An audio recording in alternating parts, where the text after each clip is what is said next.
Երկիրի մի խմբագիր Վահե Սարգսյանը Facebook-յան իր էջում գրում է. «Մարդն ինչքան չտես պիտի լինի։ Ինչ աստիճան պիտի մեջից տրկամիտությունն ու գավառականությունը խեղդեն գիտակցությանը, որ սեփական ամուսնուն նշանակի իրեն վարորդ»։ Հետգրություն. Փնտրվում է հայ արիստոկրատիան։ Նշենք, որ Վահե Սարգսյանը Ռոբերտ Քոչարյանի քաղաքական աջակիցներից է, իսկ նրա գրառմանը պատասխանել է Սեդա Սաֆարյանի եղբայր Ստյոպա Սաֆարյանը։ Նա մասնավորապես գրել է. «Ախր ոնց չհամաձայնես սույն արիստոկրատի հետ, որ իրական արիստոկրատը սեփական ամուսնուն ու միակ որդուն Արցախի պատերազմ չի ուղարկում, ինչպես արել է ՍԴ դատավոր Սեդա Սաֆարյանը։ Ոնց չհասկանաս ոչ արիստոկրատ Սեդա Սաֆարանին, որ մեր հավերժ, սառնեմել արիստոկրատիան, սեփական զավակների ծառայության հարցերը լուծել է ՊՆ սենյակներում, որի պաշտոնյաներից մեկը, որպես հականատես բրդոված հանրային խորհրդում, պատմել այսպիսի բազում դեպքերի մասին։ Ավելին, իսկական արիստոկրատիան մեծ հայրենիք է ուզում, ուրիշների, ոչ արիստոկրատների, գյուղացիների, բանվորների, ուսուցիչների երեխաների կյանքի հաշվին, եւ սեփական մինուջար տղուն ու ամուսնուն չի դնում հայրենիքի զոհասեղանին։ Իսկական արիստոկրատը յուրաքանչյուր ամուսնուն գործողում է աֆրիկյան սաֆարիներ,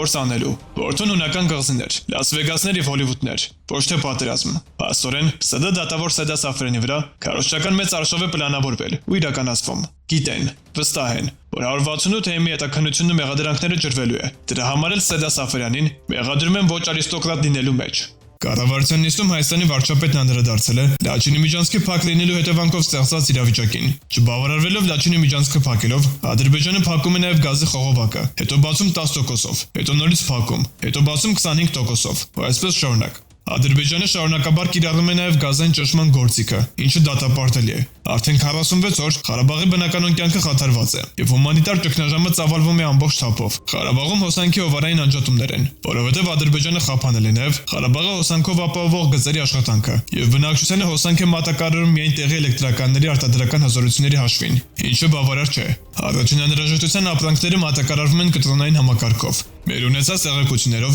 Բաքվի պլանը հետևյալն է.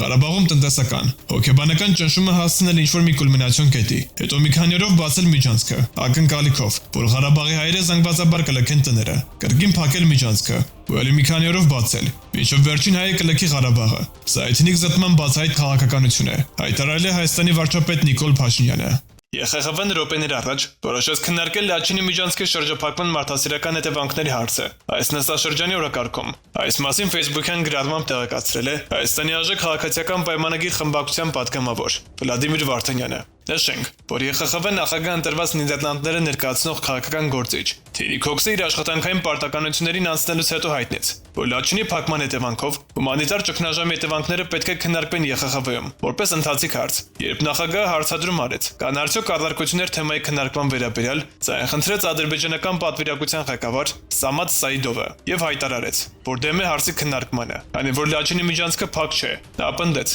թե Ղարաբաղում չկա հումանիտար ճգնաժամ, կամ որոշ ուժեր, որ ցանկանում են ներկայացնել, թե Լաչինի միջանցքը փակ է, այնինչ այն բաց է, ասաց Սեյդովը։ Նրան հակադարձեց հայաստանյան պատվիրակության ղեկավար Ռուբեն Ռուբինյանը շեշտելով, որ հակառակ Սեյդովի ասացի, ոչ միայն Լաչինի միջանցքը փակ է, այլև այնտեղ հասունացել է մարդասիրական ճգնաժամ։ ԵԽԽՎ-ն չընդունեց ադրբեջանական կողմի առարկությունը եւ հարցը դրեց քվեարկության։ Քվեարկությանը մասնակցել է 117 պատվիրակ։ 91 կողմ ձայնով որոշվեց, որ Լաչինի միջանցքի հարցը պետք է քննարկվի։ Ներկայացնում ենք տեսանյութը։ We now come to the second request for a current affairs debate on addressing the humanitarian consequences of the blockade of the Lachin corridor from the United Kingdom delegation.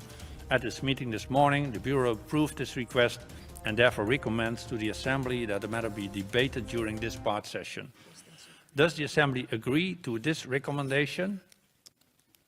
I do not see any objection.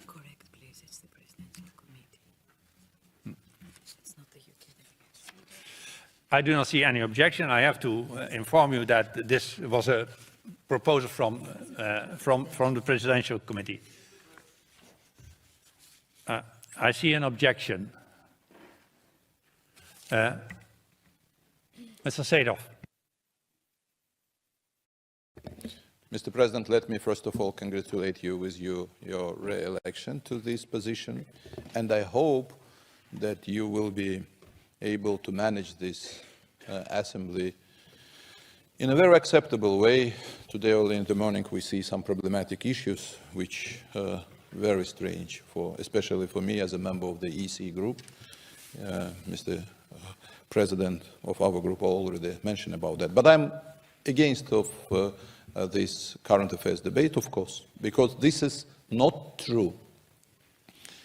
I know that I will be in minority, but I have to say that this is not true.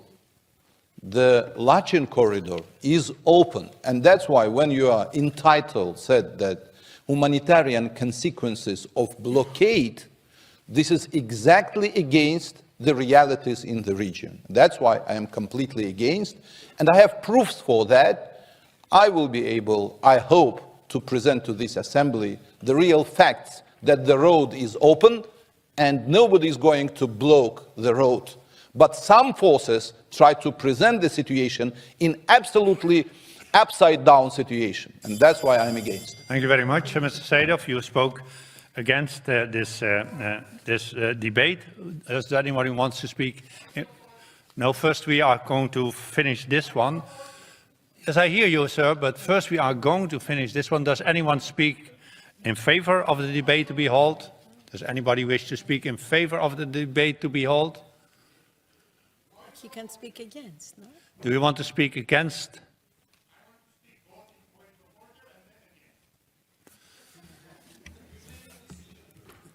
Mr. Rubinian, you have the floor for a point of order. Thank you, Mr. President. I think we shouldn't accept the objection by Mr. Seydov simply because you asked, is there anyone against? There was no sound after that. Then you said, okay, no one against. It was after that that Mr. Seydov said that he objects. Point taken, but we have listened to Mr. Seydov, we are listening to you, and now you wanted to speak in favor of the debate, Mr. Yes, Rubinian. now I have that this is against the order.